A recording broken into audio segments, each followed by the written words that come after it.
আল্লাহ রাব্বুল আলামিন আমার নবীর শান বর্ণনা করার জন্য বলেছেন, ইন্নাল্লাহা ওয়া মালাইকাতাহু ইউসাল্লুনা আলান নবী ইয়া আইয়ুহাল্লাযীনা আমানু সাল্লু আলাইহি ওয়া সাল্লিমু তাসলিমা। আল্লাহ রাব্বুল আলামিন তার কালামে পাকে বলেন, ইন্নাল্লাহা ওয়া মালাইকাতাহু ইউসাল্লুনা আলান নবী।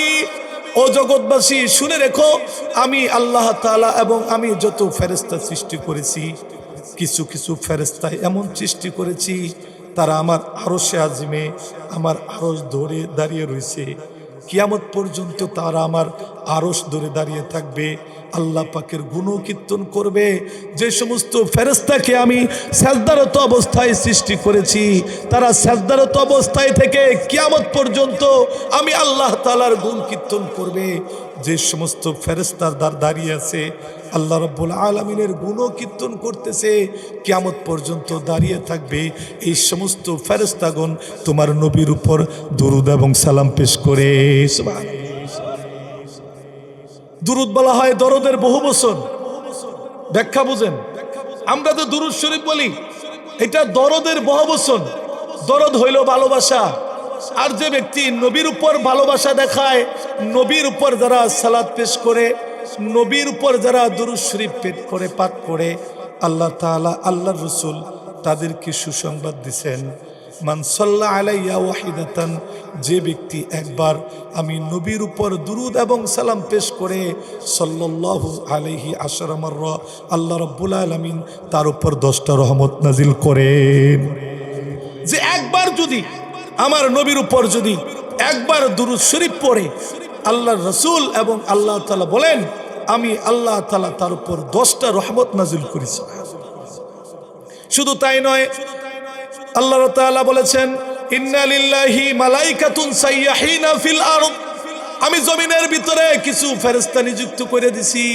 এই ফেরেশতাগুলো জমিনের আনাচে কানাচে ঘোরাফেরা করে তোমাদের নবীর উপর যারা দুরুদ এবং সালাম পেশ করো, এই ফেরেশতা যায়া আল্লাহর রাসূলের রওজা মুবারকে যায় বলে, নবীজি গো, অমুক এলাকার অমুকের ছেলে অমুক আপনার উপর দুরুদ এবং সালাম পেশ করেছে। তখন আল্লাহর নবী এত বেশি খুশি হন, তার জন্য রহমতের দোয়া করতে থাকেন। এইভাবে আমার রাসূলের ইজ্জত আর রাসূলের সম্মান নিয়ে যদি ঘন্টার পর ঘন্টা কথা বলতে থাকি, শেষ হবে না। আমার রাসূলের শান এত বেশি যে রাসূলকে সৃষ্টি না করলে আল্লাহ রাব্বুল আলামিন দুনিয়ার আসমান কুল কায়নাত সৃষ্টি করতেন না। সে রাসূলকে নিয়ে অনেক রাষ্ট্রে ব্যঙ্গ হয়, সে রাসূলকে নিয়ে সিনেমা বানানো হয়, সে রাসূলের স্ত্রীদেরকে নিয়ে খারাপ মন্তব্য করা হয়। রাসূলের 11টা স্ত্রী কেন, এই বলে না আমাদের নবীকে মেয়ে লুবি নবী বলে এই পর্যন্ত রাষ্ট্র এখন পর্যন্ত আসাদ নূরের কুলাঙ্গার পর্যন্ত এখন পর্যন্ত তাদেরকে অ্যারেস্ট করতে পারে নাই। অথচ এই দেশে জাতির পিতাকে নিয়ে কথা বললে 10 বছরের জেল। কথা বলেন না কেন? এদেশে শেখ মুজিবুরকে নিয়ে উল্টাপাল্টা কথা বললে রাষ্ট্র তার জন্য শাস্তির ব্যবস্থা করে। এদেশের প্রধানমন্ত্রীকে নিয়ে কোনো ব্যক্তি যদি কুরুচিপূর্ণ বক্তব্য দেয়, তার শাস্তির ব্যবস্থা আছে। এই দেশে বৃহৎ দলের নেতাকে, বৃহৎ দলের মহাসচিবকে, বৃহৎ দলের কর্ণধারকে যদি কোনো একটা সাধারণ মানুষ একটু টিটকারি করে, দলের নেতারা তাদের উপর ঝাঁপায়ে পড়ে। অথচ আমার রাসূলকে নিয়ে ব্যঙ্গ করা হয়, আমার আল্লাহকে নিয়ে কটূক্তি করা হয়। তখন রাজনৈতিকের মোহে পড়ে রাজনৈতিক নেতা বলেছে এই বলে তার পক্ষ নিয়ে আল্লাহর নবীর ওয়ারিসদের পক্ষে দাঁড়াতে পারে না। তৌহিদি মুসলমান মানুষের পক্ষে দাঁড়িয়ে যে আবুল সরকার আমার আল্লাহকে নিয়ে কটূক্তি করলো, তার বিরুদ্ধে আন্দোলন করতে পারে না। আমরা বলে মুনাফিক হয়ে গেছি, কিন্তু আমাদের ভিতরে ঈমান নাই। রাজনৈতিকের কারণে দলের মোহাব্বতে পইরা আমার রাসূলকে নিয়ে ব্যঙ্গ করে আমরা আজ পর্যন্ত প্রতিবাদ করতে পারি না। আমরা তো ইমানদারি না, আমরা মুশরিক হয়ে বসে রয়েছি মিয়া। অথচ নিজেদেরকে তাহাজ্জুদ গুজারি মনে করি, নিজেদেরকে বড় ইমানদার দাবি করি, কিন্তু আমার আল্লাহ এবং রাসূলকে নিয়ে কটূক্তি করা হচ্ছে, এই বিষয়ে আমরা সোচ্চার না।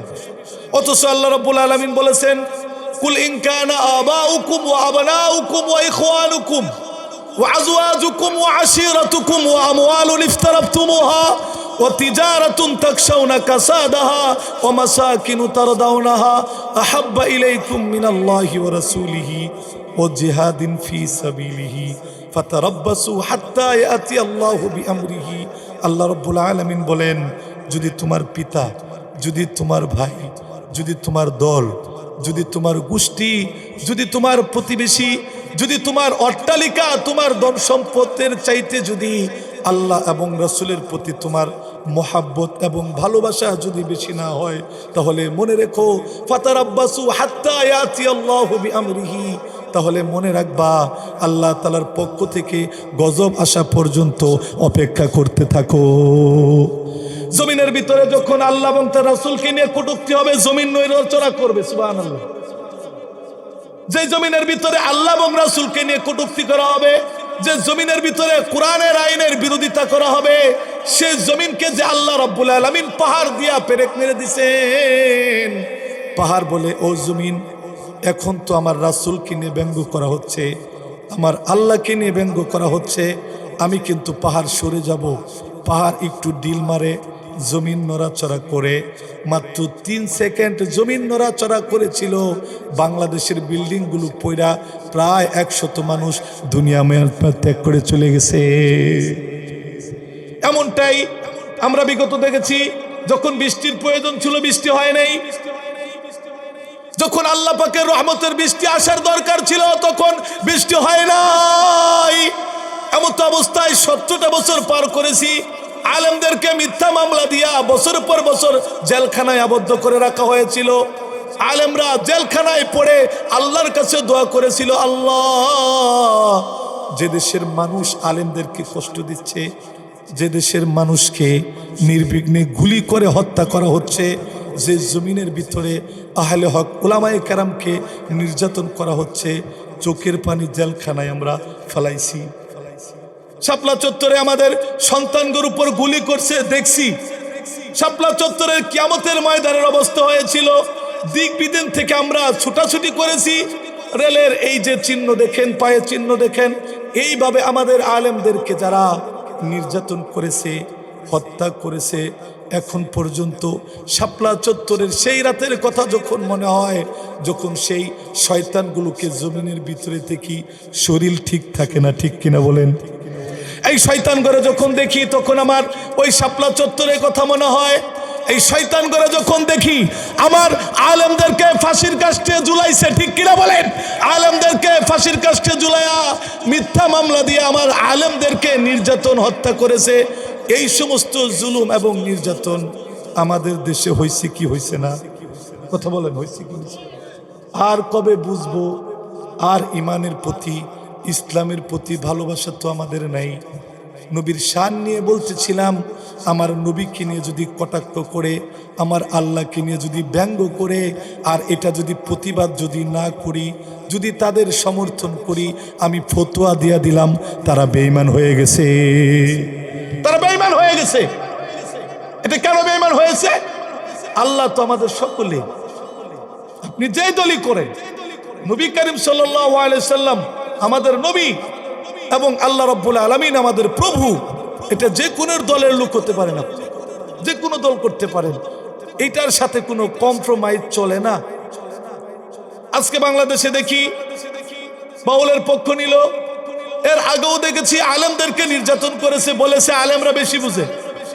আমার নেতা আল্লামা মামুনুল হককে যে পরিমাণ নির্যাতন করেছে, আল্লামা সাইদি রহমাতুল্লাহ আলাইহিকে কত বড় কষ্ট দিয়েছে, মিথ্যা মিথ্যা বলে আলেমদের ইজ্জত নষ্ট করেছে। নিজের বৈধ স্ত্রী তাকে কাবিন নামা কেন দেখাতে পারে নাই, দর্শন মামলা দিয়া কত কষ্ট করেছে। অথচ যদি তাদেরকে ওই সময় বলা হতো তোমার বাবার তোমার দাদার বিয়ের কাবিনটা দেখাও, খোদার কসম করে বলি একটা কাবিন নামাও দেখাতে পারবে না, ঠিক কিনা বলেন? আপাকে যদি বলতাম, ও আপা, আমার নেতা মামুনুল হককে এই যে দর্শন মামলায় রাখছেন, আপনার আব্বা যে বিয়ে করছে এটার কাবিন দেখান, ঠিক কিনা বলেন? আপনার দাদা যে বিয়ে করছে কাবিন দেখান।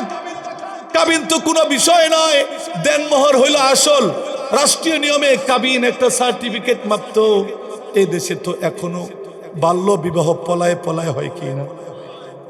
কাজী বলে না, এটা আমি কি করতে পারবো না, কাবিন করতে পারবো না। কেন? কয়ে এটার মেয়াদ দিচ্ছে না, 18 বছর লাগবে, 21 বছর লাগবে, এরপরে কাবিন হবে। এরপরেও তো আমাদের ছেলে মেয়েদেরকে বিবাহ করাচ্ছি। কাজী বলতেছে এটা সম্ভব না। বড়জোর একটা কাজ করতে পারি, একটা সাদা কাগজে লেখা রাখতে পারি, ঠিক কিনা বলেন? তাহলে সাদা কাগজে লেখলো, কাবিন হলো না, রাষ্ট্রীয় নিয়মে এটা বৈধ নাই। স্বামী যদি স্ত্রীকে তালাক দিয়ে দেয়, উঠে কিন্তু মামলা চলবে না, কেননা কাবিন নামা নাই। তাহলে কি ওইটা বিয়ে অবৈধ হয়েছে? কথা বলেন না কেন? অবৈধ হয়েছে। তাহলে ওই বিয়ে যদি অবৈধ না হয়, তাহলে আমার নেতা আল্লামা মামুনুল হক দামাত বারাকাতুহুম বিয়ে করেছিলেন আসলে কিছু না, এটা একটা চলচ্চিত্র মাত্র। এভাবে আলেমদেরকে এত বেশি কষ্ট দিছে। আল্লাহ রাব্বুল আলামিন আমাদের চোখের পানি উসিলায় জালেমের জুলুম থেকে হেফাজত করেছেন, নতুন দিগন্ত দিয়েছেন। এখন উলামায়ে কেরাম ঐক্যবদ্ধ হয়েছে, আল্লাহর জমিনে আল্লাহর দিনকে কায়েম করবেন। সুবর্ণ সুযোগ আল্লাহ তাআলা দিয়েছেন। চোখের পানির বিনিময়ে, রক্তের বিনিময়ে, আলেমদের নির্যাতনের বিনিময়ে, আপনাদের মতো সাধারণ মানুষ যারা ভিন্ন দলের কর্মী ছিলেন, আপনাদেরও চোখের বদলতে নির্যাতনের বিনিময়ে এই জমিনে আলেমদের রক্ত পড়েছে, এই জমিনে আল্লাহওয়ালাদের চোখের পানি পড়েছে, এই জমিনে ভিন্ন দলের ভিন্ন মতাদর্শীর নেতাদেরও চোখের পানি পড়েছে। আল্লাহ রাব্বুল আলামিন আমাদের জমিনকে স্বাধীনতা দিয়ে দিছে। অনেকে তো বলেছিল না না, আপা যতদিন বেঁচে থাকবে ততদিন থাকবে, এই ক্ষমতা কে নেয়? কথা বলেন না কেন? আমি তাদেরকে বলি, যারা তোমরা বলেছিলে আপা যতদিন আছে অতদিন এই ক্ষমতা কারো নিতে পারবে না। ও ভাই, ও বন্ধু, তুমি লক্ষ্য করে দেখো, আল্লাহ রাব্বুল আলামিন বলেন, বান্দারে, যে আপাকে এত ক্ষমতাধর মনে করতেছো, যাদেরকে এত শক্তিশালী মনে করতেছো, তারা তো ফেরাউনের চাইতে শক্তিশালী হয় নাই, তারা তো আবু লাহাবের চেয়ে শক্তিশালী হয় নাই, তারা তো নমরুদের চেয়ে শক্তিশালী হয় নাই। ওদের যেহেতু পতন হয়েছে, মনে রাখবা একদিন সামান্য উসিলায় আমি আল্লাহ তাআলা তাদেরকে পতন দিয়ে দিব। এই জন্য আল্লাহ রাব্বুল আলামিন কুরআনুল কারীমের ভিতরে বলেছেন, কাদ খালাত মিন ক্বাবলিকুম সুনানুম ফাসিরু ফিল আরদ ফানজুরু কাইফা কানা আকিবাতুল লিল মুকাজ্জিবিন হাযা বায়ানুল লিন-নাস হুদাও ওয়া মাউইযাতুল লিল মুত্তাকিন। আল্লাহ রাব্বুল আলামিন বলেছে, ও বান্দারা, তোমরা নৈরাশ হও না, একটু কুরআনুল কারীম তেলাওয়াত করো, দেখো কত রাজা বাদশা দুনিয়া থেকে চলে গেছে, কত ক্ষমতাধর স্বৈরাচারের পতন হয়েছে। ফাসিরু ফিল আরদি, জমিনে ঘোরাফেরা করো, বিচরণ করো। ফানজুরু কাইফা কানা আকিবাতুল লিল মুকাজ্জিবিন, আমি সন্ত্রাসীদেরকে, মিথ্যাবাদীদেরকে যে পতন আমি দিয়েছি, এগুলো তোমরা দেখো আর মানুষের কাছে বর্ণনা করে দাও। হাযা বায়ানুল লিন-নাস হুদাও ওয়া মাউইযাতুল মুত্তাকিন। আল্লাহ তাআলা বলেছেন, ও বান্দা, এই যে দেখো, এটা হলো নসিহত, এটা হলো বর্ণনা। ও মাউইযাতুল লিল মুত্তাকিন, যারা আমাকে ভয় করো, আল্লাহকে ভালোবাসো, এটা হলো তোমাদের জন্য নসিহত। কাজেই এই যে পতন হয়েছে, যারা বিগত জুলুম করেছে, আল্লাহর নবীজির আমল থেকে অদ্যবধি পর্যন্ত যারা জুলুম করেছে, কেউ শান্তিতে চিরকালের জন্য দুনিয়া থাকতে পারে নাই। এভাবেই চলবে আমাদের দেশ। দমন পীড়নের এই খেলা আমাদের রাস্তা বন্ধ করতে হবে। কি বলেন হুজুর? কথা বলেন না কেন? এই দমন পীড়নের রাজনীতি, যে রাজনীতি আমার মায়ের বুক খালি হয়, যে রাজনীতি আমার বলেন দর্শিতা হয়, যে রাজনীতিতে মানুষকে চাঁদাবাজির রূপে পরিণত করে দিছে, এমন রাজনীতির মাথায় সামনে আমরা থুতু নিক্ষেপ করতে চাই, ঠিক কিনা বলেন? যে রাজনীতি একজন মুড়িওয়ালা, বলি কষ্টের কথা, 17টা বছর নির্যাতন সহ্য করার পরেও স্বাধীনতা অর্জন করেছিলাম আমরা সকলে মিলে। এই 1.5 বছরে রাজনীতির নামে কত লুটপাট, কত চাঁদাবাজি যে কত হয়েছে কল্পনাও করতে পারবেন না। ঢাকা বাড্ডাতে একজন মুড়ি বিক্রেতা মাত্র 1.5 বছর ধরে মুড়ি বেচে, মুড়ি বুঝেন তো, 1.5 বছর ধরে মুড়ি বেচতেছে। একজন মুড়ি বিক্রেতা এই 1.5 বছরে প্রায় 1.5 লক্ষ চাঁদার টাকা দিতে হয়েছে। কল্পনাও করা যায় না। একজন মুড়ি বিক্রেতা যদি এই 1.5 বছরে 1.5 লক্ষ টাকা যদি চাঁদা দিতে হয়, তাহলে দেশ তো আগের মতো রয়েছে, নতুন করে সাদাবাজ জজাইছে, ঠিক কিনা বলে? এর জন্য তো আমরা রক্ত দেই নাই। এই দমন পীড়নের রাজনীতি, মানুষ হত্যা করা, পাথর দিয়ে মানুষ মারা, এই জন্য তো আমরা দেশ স্বাধীন করি নাই। আমাদের রক্তের বিনিময়ে, চোখের বিনিময়ে সকলে মিলে নির্যাতন হওয়ার পরেও গণভবনে যাইয়া সেজদা দিছি। আপা যখন পালাইছে খুশি হইয়া সেজদা দিয়া বলছি, আল্লাহ 17টা বছর কষ্ট করছি, এখন এসে তুমি দোয়া কবুল করলা। এই রাজনীতির ময়দানে কেউ বাবা হারিয়েছি, কেউ মা হারিয়েছি, কেউ সন্তান হারিয়েছি। হ্যাঁ, এত দমন পীড়ন করার পর আল্লাহ তুমি কবুল করছো। গণকবর আইনা করে রাইখা গণকবর দিয়া সব কিছু চুরমার করে দিছে। এই নির্যাতিত নিপীড়িত ব্যক্তিরা যখন শুনেছে আপা পলাইছে, আপা পলায় গেছে, অথচ আপা বলতো আমি পলাই না। কয় না কে? আমি পলাই না, আমার গোষ্ঠীও পলাই না। অত ইতিহাস বলে উনার গোষ্ঠী সহ এই পর্যন্ত বাংলাদেশ থেকে 4 বার পলাইছে। কথা বলেন না কেন? এই চিত্রগুলো আমি এই জন্য বললাম হিংসাত্মক না, ইতিহাস। ইতিহাস মনে রাখবা। এইভাবে যারা আবার করবা দেখবা তোমাদেরকেও পালাতে হবে। এইভাবে যদি মানুষের সম্পদ হরণ করো, চাঁদাবাজি করো, মানুষকে কষ্ট দাও, মানুষের ইজ্জত নিয়ে খেলা করো, আবারও যদি আলেমদের টুটি ধরে ফেলতে চাও, বিগত সরকারদের মতো যদি মাহফিলের কথা বন্ধ করে দিতে চাও, বিগত সরকারের মতো যদি আলেমদেরকে রাস্তায় কষ্ট দিতে চাও, তাহলে মনে রাখবা তাদের যে দশা হয়েছে তোমাকে রইব। কথা বলেন না কেন? এখান থেকে শিক্ষা গ্রহণ করো, সাবধান হয়ে যাও, চাঁদাবাজি করো না, তওবা করো। মানুষের কাছে যায়া বলো যে ভুল করেছি, আর করব না। এই দেশটা সুন্দর করে আমরা নতুন করে সাজাবো, আলেমদেরকে নিয়ে নতুন করে সাজাবো। আর আমরা যদি একটু আলেমদের পাশের সামনে থাকি না, এতদিন তো বলছেন হুজুররা এক হয় না কে? এতদিন তো আমাদেরকে বলেছিলেন হুজুরগো 13-14টা দল, কয় জায়গার জামু, কয় জায়গার দিমু। এবার ভালো করে বইলা দিতেছি, কিন্তু আমি কিন্তু মুক্তাগাছা আপনাদেরই সন্তান, আমিও আপনাদের কাছে আসতে পারি। আইসা কিন্তু বলবো, বন্ধু তুমি তো বলছিল আলেমরা এক হয়ে যান, এবারে এক হয়েছি। এতদিন 53 বছরে যে পরিমাণ আপনাদের মনের আকাঙ্ক্ষা ছিল, আপনারা বলতেন হুজুররা আপনারা এক হয়ে যান, আপনারা যদি এক হন পাশে আছি। এই ওয়াদা কিন্তু এত বছর ধরে দিছেন। আমরা কিন্তু বইলা দিতেছি, এই যে ওয়াদা দিছেন, ওয়াদার বরখেলাপ যে করে সে মুনাফিক না মুসলমান? আটু জোরে বলেন। যদি ওয়াদা দিয়ে থাকেন তাহলে ওয়াদা পালন করবেন তো ইনশাল্লাহ? কথা বলেন ইনশাল্লাহ। তাহলে আমি যেটা বলতেছিলাম, ইমান একটা মহৎ বড় দামি, অথচ খলিফাতুল মুসলিমিন হযরত উমর ফারুক রাদিয়াল্লাহু তাআলা আনহু অর্ধ জাহান খলিফা হয়েছিলেন, মৃত্যুর সময় নিজের ইমান আছে কিনা তলব করেছেন। আতাতিয়ারা যখন হযরত উমর ফারুক রাদিয়াল্লাহু তাআলা আনহুকে নামাজের মধ্যে ছুরি ঢুকাই দিছে, ডাক্তার বলেছে খলিফাতুল মুসলিমিন এখন কিন্তু আপনার হায়াত শেষ হয়ে গেছে, যে ব্যথাটা আপনি পেয়েছেন, পেট থেকে খাবারও বের হচ্ছে, যা খাবার খাচ্ছেন সব এই পেট দিয়ে বের হয়ে যাইতেছে। আমাদের ইউনানি শাস্ত্রে ফতোয়া হলো, মনে হয় এটাই আপনার শেষ জামানা চলতেছে, মনে হয় এই অসুস্থতাকে কেন্দ্র করে দুনিয়ার মায়া আপনার ত্যাগ করতে হবে। হযরত উমর ফারুক রাদিয়াল্লাহু তাআলার কাছে যখন ডাক্তার এই কথা বলেছে, খলিফাতুল মুসলিমিন এটা হতে পারে আপনার নাজাতের উসিলা, এটা হতে পারে দুনিয়ার মায়া ত্যাগ করার উসিলা, যে অবস্থাটা আপনার পেটের মধ্যে দেখতেছি মনে হয় এটা নিরাময় হবে না, হতে পারে দুনিয়া ত্যাগ করা লাগতে পারে। হযরত উমর ফারুক রাদিয়াল্লাহু তাআলা সাথে সাথে তার সন্তানকে ডাকলেন। তার সন্তানকে ডেকে বলে, আব্দুল্লাহ তাড়াতাড়ি যাও, উবাইদা ইবনুল জাররাহকে আমার কাছে নিয়ে আসো। কেননা আল্লাহর রাসূল উবাইদা ইবনুল জাররাহর কাছে মুনাফিকদের লিস্টি দিয়ে গেছেন। দেখো আব্দুল্লাহ, তুমি যাইয়া উবাইদা ইবনুল জাররাহকে আমার কাছে নিয়ে আসো। উবাইদা ইবনুল জাররাহ রাদিয়াল্লাহু তাআলা এসেছেন।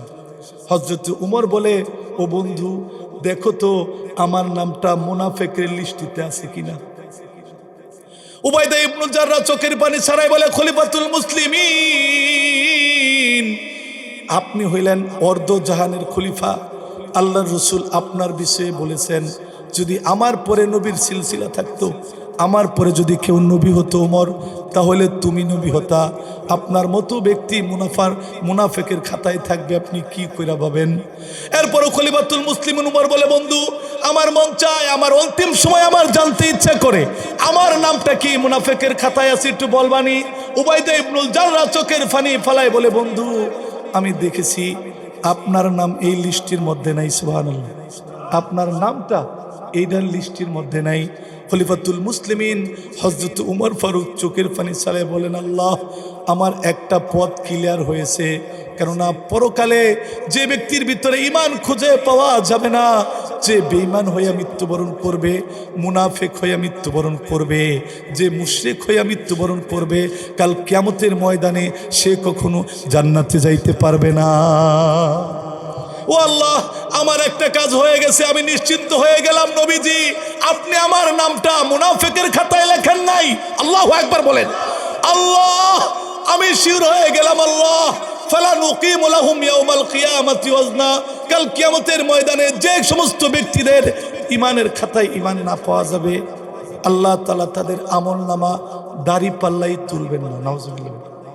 যাদের ভিতরে আমল আছে, হজের আমল আছে, রোজার আমল আছে, সব নেক আমল আছে, কিন্তু মূল বস্তু ঈমান তার ভিতরে ছিল না, আল্লাহ তাআলা বলবেন তার ঈমান খুঁজে পাওয়া গেছে না, তার আমলগুলো ডাস্টবিনে ফেলে দাও। এই জন্যই তো আল্লাহ তাআলা বলছেন, ইন্নাল্লাযীনা কাফারু ওয়া মাতু ওয়া হুম কুফফার উলাইকা আলাইহিম লা'নাতুল্লাহি ওয়াল মালাইকাতি ওয়ান নাসি আজমাইন। যারা বেঈমান হয়ে মৃত্যুবরণ করে, যারা কাফের হয়ে মৃত্যুবরণ করে, কাল কিয়ামতের ময়দানে উলাইকা আলাইহিম লা'নাতুল্লাহ, আল্লাহ পাকের পক্ষ থেকে তাদের জন্য অভিসম্পাত গজব আসবে। ওয়াল মালাইকাতি ওয়ান নাসি আজমাইন, সমস্ত ফেরেশতারা এবং ঈমানদার বান্দারা তাদের চেহারা ভিতরে থুতু মারবে। নাউজুবিল্লাহ। যারা আমার রাসূলকে নিয়ে গালি দিল, তারা কি ঈমানদার থাকে? যারা আমার রাসূলকে নিয়ে ব্যঙ্গ করে, তারা কি ঈমানদার থাকে? যারা কাদিয়ানীদেরকে অমুসলিম ঘোষণা করতে পারে না, আজ পর্যন্ত স্পষ্টভাবে বলতে পারে না, তাদের ভিতরে ঈমান থাকে না। আবুল সরকার আমার রাসূলকে নিয়ে, আল্লাহকে নিয়ে ব্যঙ্গ করে, আর রাজনৈতিক দলের নেতারা, বাউল হইল সংস্কৃতি, ঐতিহ্য। কর্মিয়া বাউল ঐতিহ্য, আমরা আলেমরাও ঐতিহ্য, দুনিয়ার সব কিছুই ঐতিহ্য। বাউল যারা, এরাও ঐতিহ্য, যারা যাত্রাপালা করে তারাও ঐতিহ্য, যারা মানুষের টেহা চুরি করে তারাও তো ঐতিহ্য। কথা বলে না কেন? যারা 17 বছর মানুষকে কষ্ট দিল, যারা 17 বছর মানুষের উপর আঘাত করলো, এইটাও তো বৈচিত্র্য হয়ে আছে। আরে সবকিছুই তো চৈত্র বৈচিত্র্য আমরা বুঝি, কিন্তু আমার আল্লাহর চেহারা নিয়ে, আমার আল্লাহর কয় মুখ নিয়ে যে এত বড় অবাধ্য হলো, আমরা যারা এই বাউলের পক্ষ থাকবো, তাদের ঈমান থাকবে না, এটাই ফতুয়া। যারা রাসূলের ব্যঙ্গকারীর পক্ষে নিবে, যারা আউল বাউলের পক্ষে নিবে, সে যত বড় নেতাই হোক না কেন, হাদিসের ভাষায়, কোরআনের ভাষায় তাদের ঈমান নাই। খলিফাতুল মুসলিমিন সর্বপ্রথম অর্ধজাহানের খলিফা। আমার আপনার মতো 17 বছর জোর করে তার খলিফা না। হযরত উমর বলেন, আমি ঠিক মতো উট চালাতে পারতাম না, আমি ঠিক মতো বকরি চড়াতে পারতাম না। আমার বাবা আমাকে গালি দিতেন, আমার বাবা আমাকে বলতেন, ও উমর, আমার মৃত্যুর পরে তুই কি করে সংসার চালাবি? ঠিক মতো তো উট চালাতে পারস না, ঠিক মতো পাহাড়ের ভিতরে বকরি চালাতে পারস না।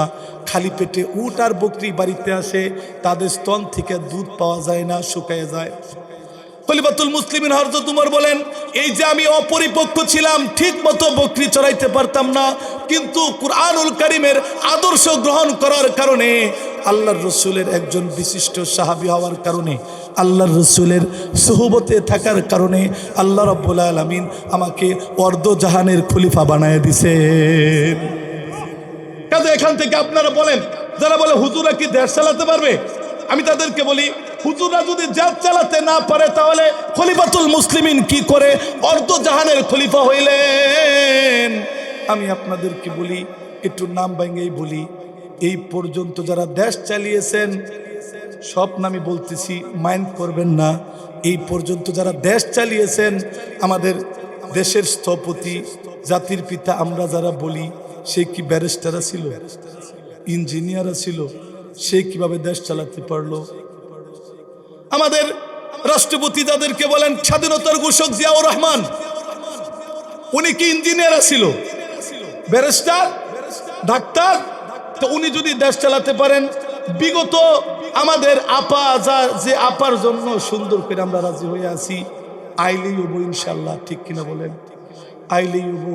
কেননা এদেশের মানুষকে সরাসরি খুন করেছো, আমাদের আলেমদেরকে ফাঁসির কাস্টে ঝুলিয়েছো, হাজার হাজার 24 জুলাই 5 আগস্টে গুলি করে করে আমাদের সন্তানদেরকে হত্যা করেছো। তুমি রেডি থেকে আইলেই হবো, তো বলেন না কেন? তাহলে সেই আপাও তো ইঞ্জিনিয়ার ছিল না, ব্যারিস্টার ছিল না, সে কিভাবে দেশ চালাইলো?